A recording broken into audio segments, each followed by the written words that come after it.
Hi everyone, my subscribers, my viewers, my returning viewers. I am so happy you have returned. I am so happy, and I hope you will not leave again. You'll stay to watch Auntie D TV. No, I hope you had a pleasant day, and if you didn't, just pray that the Lord will make another day much better than the day before, because sometimes each day is better, than the one before.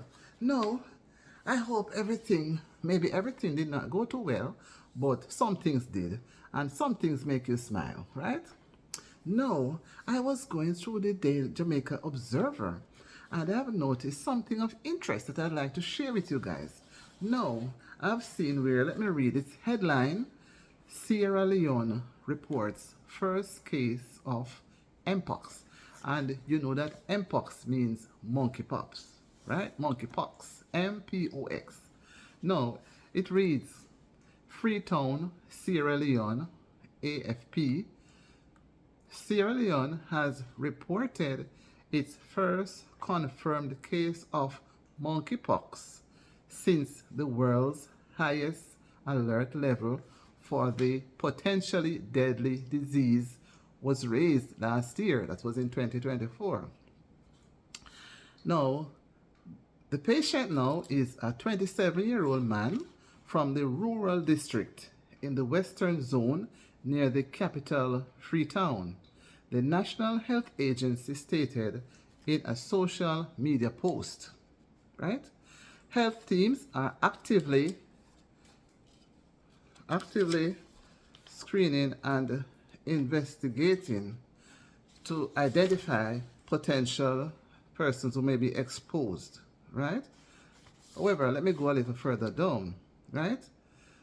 Near this area is in the western zone near the capital, which is known as Freetown. The National Health Agency stated in a social media post, health teams are actively streaming and investigating to identify potential persons who may be exposed and to prevent further spreading, right? So they are trying to trace it. So when they're able to trace it now, they'll be able to put a stop to it so it won't get out of hand, right? But in my own words, I'm now saying that. However, it is it's my belief that Mpox, as they say, is caused from a virus from the traits of smallpox. And we know that smallpox is deadly, right? And by so doing, if it's not contained, treated, right, it develops with a high fever, and it can give you vesicles known as skin lesions. So your skin may have something looking like sores, right, which would not be pleasant. No, we don't want anything like that to happen to anyone. And because it's so deadly, with COVID, some persons die, but we're able to fight it. We use other little home remedies and go to the doctors and we get things to help us with it. No, this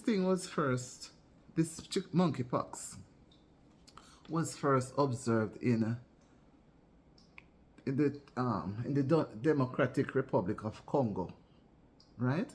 And it was recognized in the 70s. And then since then, nothing came about until 2023 or so.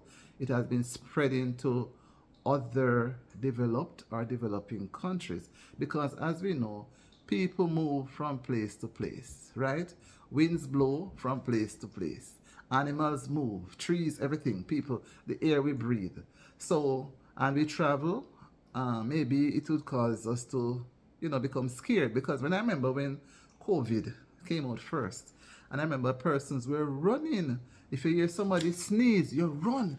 You hear somebody cough, you run, because you don't want any droplets or anything. At that time, the mask was not yet introduced, but persons were trying to cover up their mouth or use something until the mask came in. The mask is a very, but we had to wear it. I prefer to wear it going out. But at the same time, you may be traveling in a vehicle, or your skin, or you're sitting down and you're rubbing on somebody. So let me hope that this thing will be so contained so that it will not spread any further. because COVID was terrible. You know, a lot of persons died throughout the world. And persons who may have not heard from a long time, maybe they would have, right? So this monkeypox, they call it mpox. It's deadly. It's a deadly virus because smallpox is a deadly virus. So let us try. And whatever we do, let us try to keep ourselves safe. Whether it's from COVID, monkeypox, or any other pox, whatever that is deadly to us, let us try and practice. Those persons who had it, whether it was not contained or what had happened, why it is now resurfacing. All we have to do is make sure we do our part, practice good self-hygiene, and practice what the health professionals tells us to do. When we do those things, we're able to keep ourselves and our family safe. Okay? Now, remember to subscribe, and I'll see you in my next video. And there'll be a video coming up shortly. Later in my next video. I'm looking forward to seeing you. Bye.